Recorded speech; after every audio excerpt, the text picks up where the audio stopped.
쌤, 정신과 약 먹으면 살찌는 거 아니에요? 체중이 주는 약이 있다고요? 네, 있어요. 안녕하세요, 희망이 여러분. 정신과 의사 박소희입니다. 정신과 약을 먹으면 살이 찔까요, 여러분? 궁금하시죠?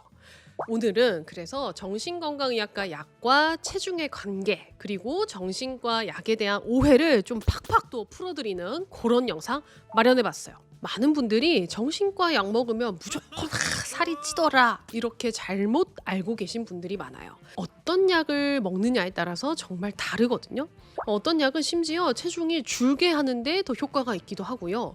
부작용 중에 하나가 식욕 저하인 약들도 있어요.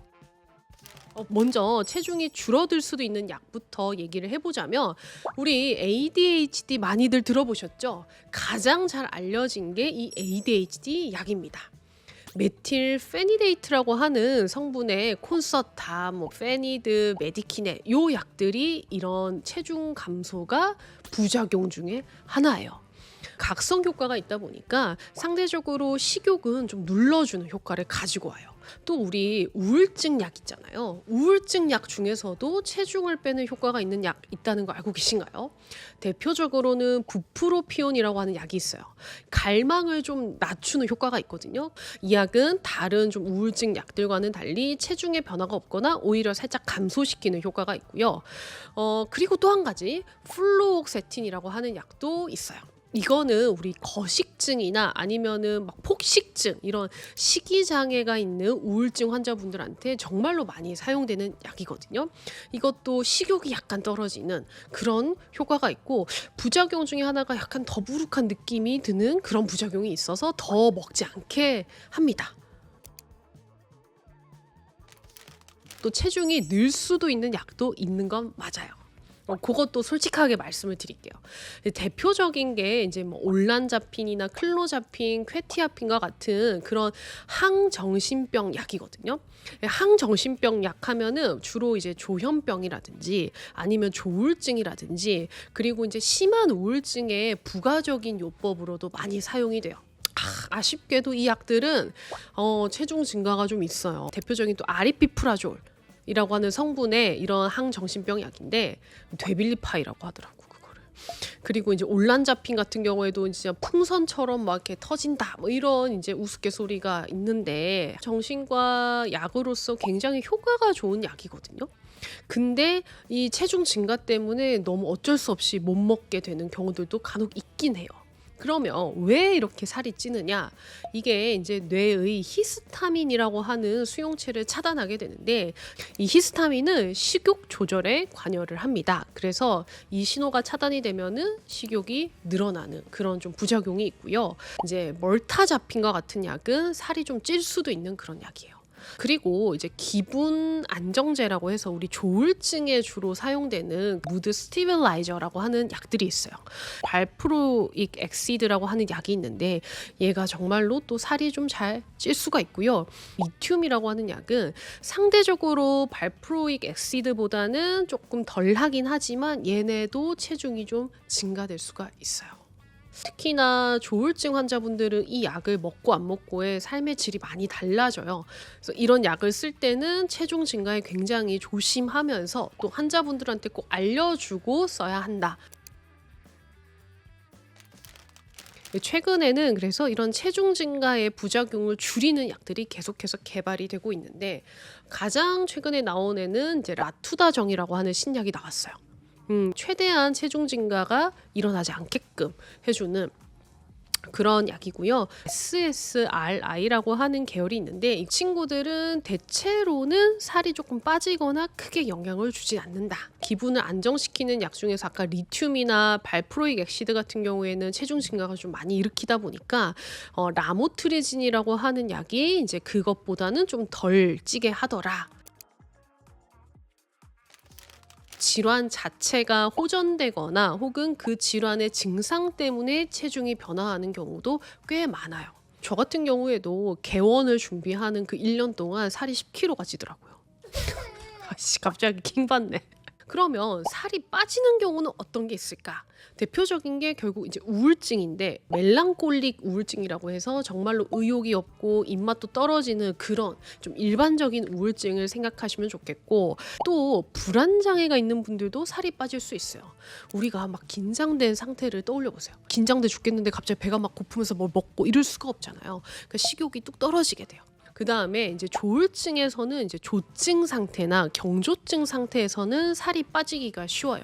그때는 막 잠을 자지 않아도 별로 피곤한 줄 모르고 음식을 먹지 않아도 에너지가 넘치거든요. 그러니까는 막 먹을 시간이 아까워. 그래서 안 먹어. 그러면서 점점 살이 빠지는 그런 경우들이 있어요. 그리고 ADHD인 분들도 때로는 좀 살이 좀 잘 빠지는 경우들이 있어요. 내부 감각에 좀 둔감한 경우들이 있거든요. 그러니까 내부 감각이라고 하는 거는 몸 안에서 보내는 신호를 인지하는 그런 능력인데 다른 거에 이제 주의가 막 팔려 있으면 내가 깜빡하고 밥을 아예 안 먹었네? 이런 경우들이 종종 있을 수가 있어요. 자, 그러면 정신과 질환 때문에 체중이 느는 경우 아까 저처럼 스트레스 너무 많이 받았을 때 살이 찌는 경우 꽤 많아요. 이제 비정형성인 그런 증상이 있는 경우에는 폭식을 하거나 단 음식만 먹게 되면서 또 무기력해서 움직이긴 싫으니까 체중이 더 늘어나는 그런 경우가 있고요. 불안도 뭐 갑자기 급격하게 막 불안해지면은 식욕이 떨어지는데 이제 그냥 만성적으로 쭉 지속된다 이러면 오히려 코티솔이라고 하는 스트레스 호르몬이 올라가면서 단 음식이나 탄수화물에 대한 갈망이 높아지거든요. 그러면서 체중이 더 늘 수가 있다. 그 다음에 불면증도 잠을 잘 못 자는 상태가 계속 지속이 되면은 잠을 잘 자야지 식욕을 낮추는 그런 호르몬들이 잘 나오는데 그러지 못해서 또 살이 찔 수가 있다. 쌤, 저는 ADHD지만 살이 자꾸 찌는데요. 맞아요. 그러니까 아까 막 식사를 잊어버려가지고 마르신 분도 있지만 이게 조절이 잘 안 되니까 순간순간 먹고 싶은 걸 못 참고 막 먹어버려서 그래서 오히려 살이 잘 찌기도 한다. 또 똑같은 질환이라도 그 사람의 상태나 성격에 따라서 또 다를 수가 있다. 그래서 중요한 거는 체중이 얼마나 줄었냐 늘었냐 이 숫자만 보지 마시고요. 내가 평소와 어떻게 다른 상태인지를 보는 게 중요해요.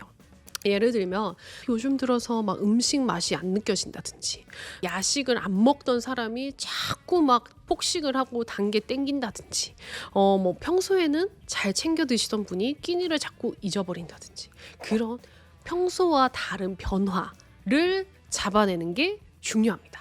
반대로 좋아져서 또 살이 찌기도 해요.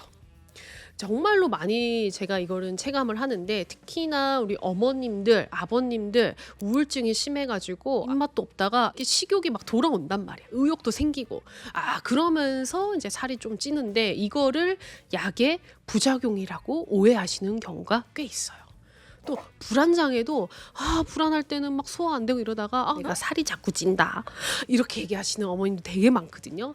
그것도 불안이 좋아져서 그럴 수가 있어요. 그러니까 약의 효과 덕분에 회복이 되면서 생기는 변화일 수도 있다는 거죠. 문제는 내가 사실은 살이 많이 쪄가지고 약을 그냥 끊었어요 이렇게 얘기하시는 분들이 꽤 많거든요. 그러니까 절대 임의로 약을 끊지는 마세요. 그럴 때는 꼭 담당 선생님한테 얘기를 해주셔야 돼요. 체중 변화가 있을 수 있는 그런 약을 처방받으셨다면 특히나 몇 달간의 체중 모니터링이 좀 중요하거든요.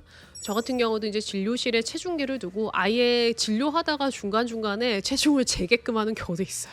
나는 안 보고. 그래서 환자분들이 뭐 이렇게 하시거든요. 그래서 체중을 정기적으로 확인을 해 나가면서 약을 조정해 나가는 것도 꿀팁입니다. 우리 정리를 한번 해보면 정신과 약을 먹고 살이 쪘어요. 이거 약 때문인가요? 약 때문일 수도 있는데 증상 때문일 수도 있고 그다음에 좋아져서 그런 거일 수도 있으니 우리가 결국에는 변화를 잘 캐치해서 그거를 담당 선생님과 상의를 해보자 라는 게 저의 결론입니다. 자, 체중 때문에 고민하고 계신 분들에게 이 영상이 조금이라도 도움되셨길 바라며 저는 여기서 마칠게요. 정신과 의사 박서희였습니다. 다음 시간에도 정신건강에 유익하고 재밌는 내용으로 찾아오겠습니다. 감사합니다. 희망이들 안녕.